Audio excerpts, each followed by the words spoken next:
Hai,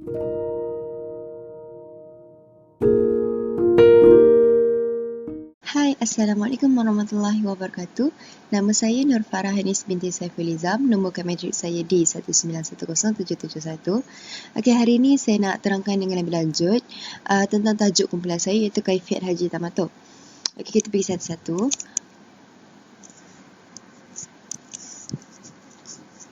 Okey. Yang pertama, saya nak terangkan pasal pengenalan pelaksanaan umrah dalam Haji Tamatuk. Okey, pengertian umrah. Daripada segi bahasa, membawa maksud menziarahi atau berkunjung. Okey, menurut istilah syarak pula, ialah mengunjungi Baitullah ataupun Kaabah untuk melakukan ibadah umrah dengan syarat-syarat khusus dan tertentu. Assalamualaikum warahmatullahi wabarakatuh. Nama saya Muhammad Nur Syah Azanan bin Salaman daripada Diploma Pengurusan Pelancongan. Nombor metrik saya D1920069. Hari ini saya ingin menerangkan tentang niat umrah. Selepas solat sunat ihram, bagi jemaah bolehlah berniat ihram putra. Niat hendaklah dilakukan sama ada ketika berada di mikat atau sebelumnya, iaitu Zulhulaifah Abyad Ali bagi yang memasuki Mekah dari Madinah dan Qardun Manazil bagi jemaah yang memasuki Mekah terus dari tanah air. Lafaz niat umrah adalah nawaitu umratan wa ahratu biha lillahi ta'ala. Saya ulang, nawaitu umratan wa ahratu biha lillahi ta'ala. Maksudnya, saja aku mengerjakan umrah dan aku berihram dengannya kerana Allah Ta'ala. Saya rasa korang dah faham kot yang part tu. Okey. Bila kita mula memasuki tanah haram, kita ada bacaan khas dia tau. Kita boleh baca bila kita mula memasuki tanah haram Mekah Al-Mukarramah. Okey, ni dia punya ayat. Okey, saya bacakan maksud dia. Sekejap. Okay, maksud dia, dengan nama Allah yang amat pemurah lagi amat mengasihani. Ya Allah, kurniakan aku di sini tempat tinggal yang tetap dan rezeki yang halal. Ya Allah, sesungguhnya tanah haram ini, negeri ini ketenteraman yang ada di dalamnya dan hamba yang ada padanya semuanya kepunyaanmu. Hamba-Mu ini datang menyahut panggilanmu dari negeri yang jauh dengan membawa dosa yang banyak dan amalan-amalan yang buruk. Aku pohon kepadamu sebagai permohonan orang yang sangat berhajat kepadamu dan takut daripada azabmu supaya engkau terimalah daku dengan kelimpahan kemaafanmu. Jannatun Naim. Ya Allah, sesungguhnya ini adalah tanah harammu, maka haramkanlah dagingku, darahku dan tulang sendiku dari api neraka. Itu maksud dia, ya. Okey, seterusnya doa ketika di Mekah. Maksudnya, Ya Allah, Engkaulah yang bersifat sejahtera. Dari mula saja kesejahteraan dan masukkanlah kami ke dalam syurga tempat yang selamat sejahtera. Maha suci dan maha tinggi Tuhan yang mempunyai kebesaran dan kemuliaan. Ya Allah, kurniakanlah aku rahmat dan keampunan-Mu. Masukkan aku ke dalamnya dengan nama Allah. Segala pujian tertentu bagi Allah. Selawat dan salam ke atas junjungan kami Sayyidina Muhammad sallallahu alaihi wasallam. Okey, seterusnya doa ketika melihat Kaabah. Okey. Korang boleh baca doa tu. Okey, saya bacakan maksud dia. Allah yang Maha Agung, Allah yang Maha Agung, Allah yang Maha Agung. Tidak ada Tuhan yang disembah dengan sebenar-benarnya melainkan Allah yang Maha Esa. Tidak ada sekutu baginya sekali-kali Tuhan yang memerintah segala sesuatu. Baginya segala pujian dan dialah Tuhan yang berkuasa ke atas tiap-tiap sesuatu. Aku mohon berlindung dengan Tuhan yang sempurna rumah ini, itu Kaabah, daripada kekufuran, kemiskinan, azab kubur, sempit fikiran. Rahmat Allah dan sejahteranya mencucuri ke atas Sayyidina Muhammad sallallahu alaihi wasallam, keluarganya dan sahabat-sahabatnya. Ya Allah, tambahkanlah Baitullah ini dengan kemuliaan, kebesaran, keagungan dan kebaikan, dan tambahkanlah kurnia-Mu kepada sesiapa juga yang memuliakannya, Baitullah, dan membesarkannya dari kalangan yang mengerjakan haji dan umrah dengan kemuliaan, kebesaran dan kebajikan. Assalamualaikum warahmatullahi wabarakatuh. Nama saya Nur Syafizanisha binti Saleh. Nombor metrik D19107009 dari Fakulti Sains Sosial. Okey, hari ini saya akan menerangkan tawaf umrah dan tawaf haji. Okey, dua-dua tu tak ada beza, sama je. Tapi sebelum tu saya akan menerangkan rukun umrah ialah niat ihram, tawaf, sa'i, bersyukur dan tertib. Okey, saya akan menerangkan pengertian umrah, iaitu menziarahi Baitullah di Mekah untuk mengerjakan ibadat tertentu pada bila-bila masa dan dengan syarat-syarat tertentu. Okey, di sini saya akan terangkan apa syarat-syarat ketika kita melakukan mengerjakan tawaf. Okey, syarat yang pertama ialah suci daripada hadas dan najis. Kiranya sebelum kita melakukan tawaf tu, kita kena berada dalam keadaan yang bersih dan suci. Yang kedua, menutup aurat. Ia wajib ke atas seseorang, sama ada lelaki ataupun perempuan yang mengerjakan haji dan atau umrah. Okey, yang ketiga pula ialah tawaf dengan 7 pusingan, iaitu mengelilingi Kaabah sebanyak 7 kali.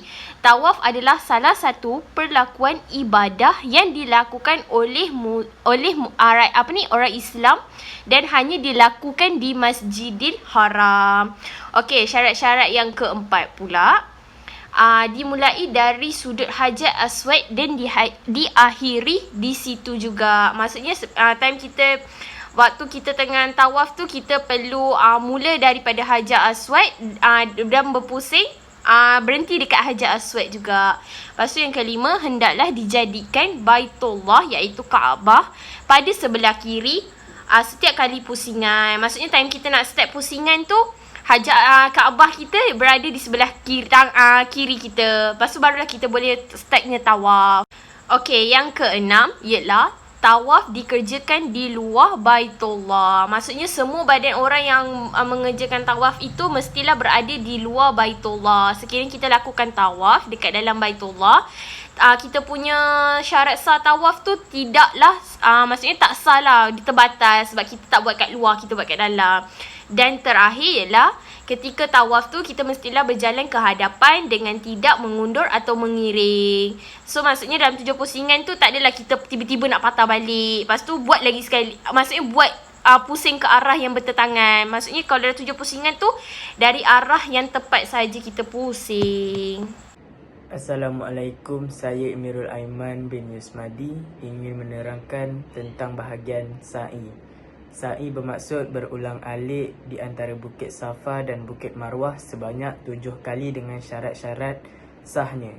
Terdapat juga syarat-syarat sunat sa'i yang digalakkan kita untuk melakukannya agar memperolehi pahala.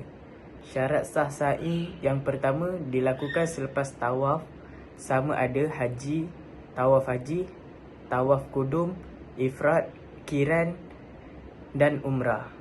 Kedua, bermula di Bukit Safa dan berakhir di Bukit Marwah.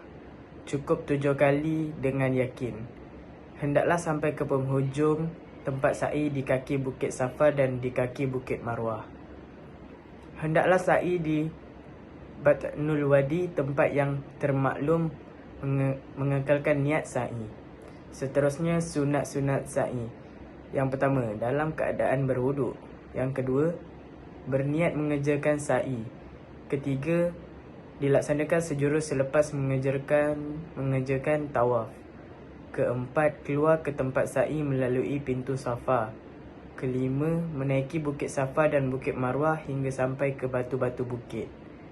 Seterusnya, melakukan ramal berlari-lari anak apabila sampai ke tempat bertanda lampu hijau. Untuk ini, lelaki sahaja yang berlari-lari anak. Seterusnya, menghadap kiblat dan melambai kedua-dua tangan serta bertakbir di Safa dan Marwah. Seterusnya, berjalan kaki dan beriktibar. Ini untuk lelaki saja pada semua pusingan. Menjauhkan diri dari kesesakan, berdoa, berzikir dan membaca Al-Quran. Terima kasih. Assalamualaikum warahmatullahi wabarakatuh. Saya Anisatira binti Muhammad Khairi. Nombor matrik D19101111. Okey, hari ini saya akan bentangkan tentang bercukur dan bergunting. Okey, ini merupakan tahallul umrah yang diwajibkan untuk bergunting rambut sekurang-kurangnya 3 helai dan sunat dilakukan di Bukit Marwah. Selain itu, afdal bagi lelaki untuk bercukur, manakala bagi wanita pula hanyalah untuk bergunting dan diikuti dengan membaca doa ketika bercukur atau bergunting. Okey, seterusnya tertib. Okey, tertib ni merupakan rukun umrah yang harus mengikut tertibnya. Okey, apabila dah ikut tertib dia, maka selesailah pekerjaan ibadat umrah. Kemudian bolehlah menanggalkan pakaian ihram dan juga kembali kepada asal, iaitu keadaan yang biasa, yang bebas daripada segala larangan semasa ihram. Dan akhir sekali, dinasihatkan untuk para jemaah haji supaya tidak melakukan ibadat umrah sunat apabila telah masuk 1 Zulhijjah. Okey, seterusnya kita pergi masuk mengerjakan haji. Okey, kat sini pengertian haji dari segi bahasa membawa maksud kunjungan. Dia lebih kurang sama macam umrah kalau korang nak hafal, tapi ini lebih umum lah, lebih tertumpu kepada haji. Okey, menurut istilah syarak pula ialah mengunjungi Kaabah untuk melakukan ibadah tertentu dengan syarat-syarat yang khusus seperti yang dinyatakan dalam kitab Al-Fiqh Al-Manhaji.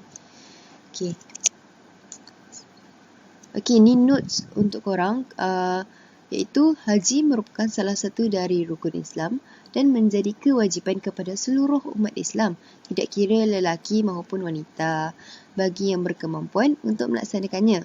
Okey, seterusnya mereka melaksanakannya dikira wajib hanya sekali seumur hidup.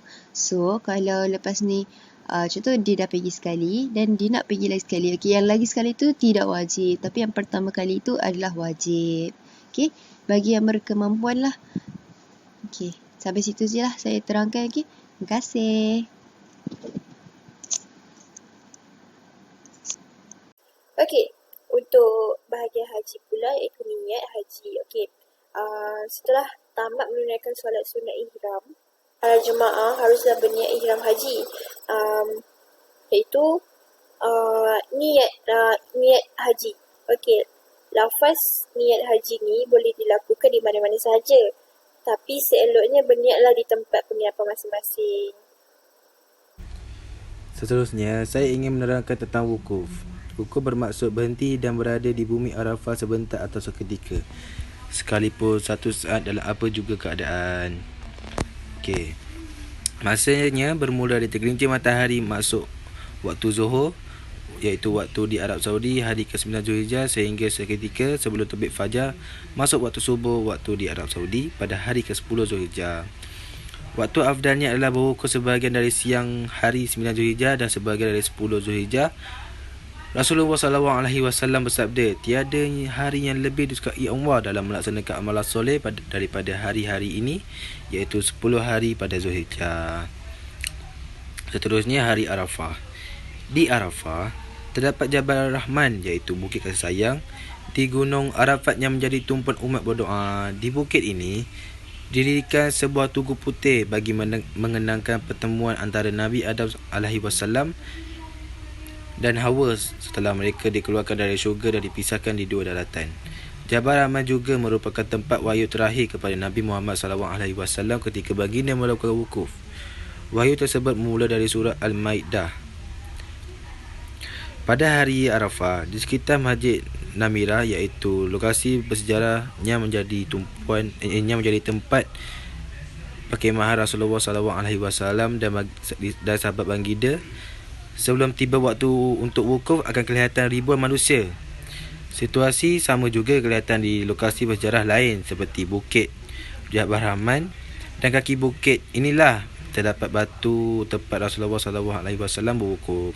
Selain adanya berjalan, terdapat juga jemaah yang duduk di dalam ratusan ribu kemah yang didirikan di seluruh padang Arafah yang berluasan. Okey, seterusnya saya akan menerangkan tawaf haji. Okey, kat sini saya akan terangkan rukun haji ialah niat ihram, wukuf di Arafah, tawaf di Kaabah, sa'i, bercukur dan tertib.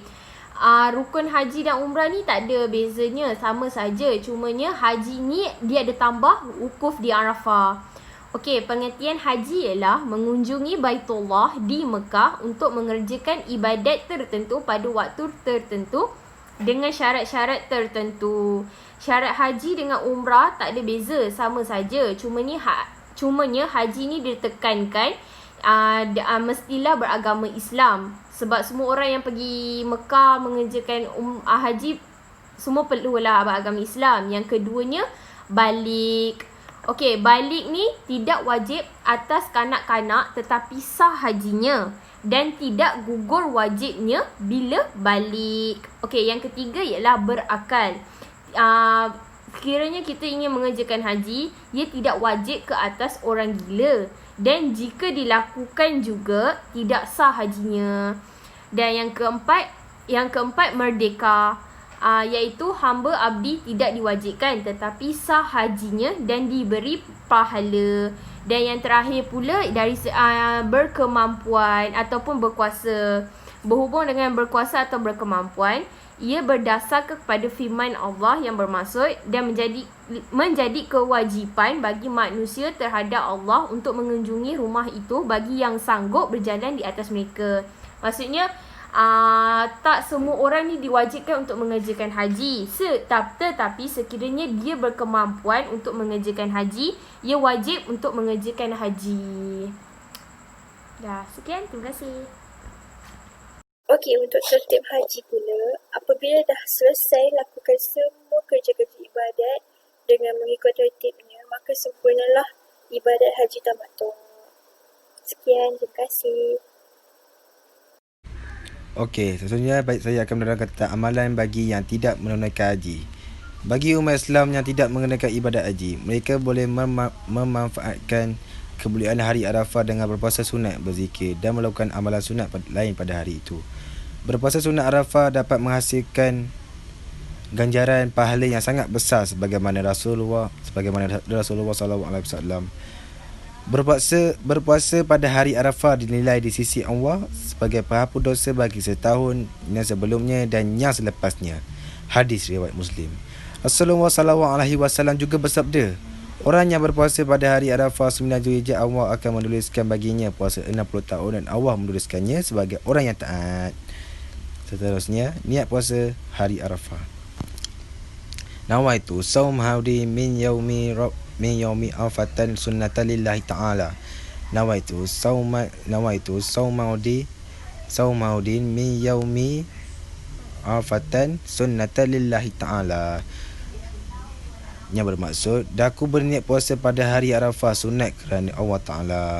Rasulullah SAW bersabda lagi, tiada hari yang paling ramai Allah Subhanahu Wa Ta'ala melepaskan hambanya dari api neraka melainkan pada hari Arafah. Dan sesungguhnya Allah Azza wa Jalla menghampiri hamba-hambanya dan berbangga dengan mereka di kalangan para malaikat serta bertanya, apakah yang dikehendaki oleh mereka? Jadi marilah kita di tanah air merebut peluang ini dengan melakukan puasa 1 hingga 9 Zulhijjah atau setidaknya diusahakan berpuasa pada hari Arafah, iaitu pada 9 Zulhijjah yang amat besar pahala dan manfaatkannya. Sekian, terima kasih.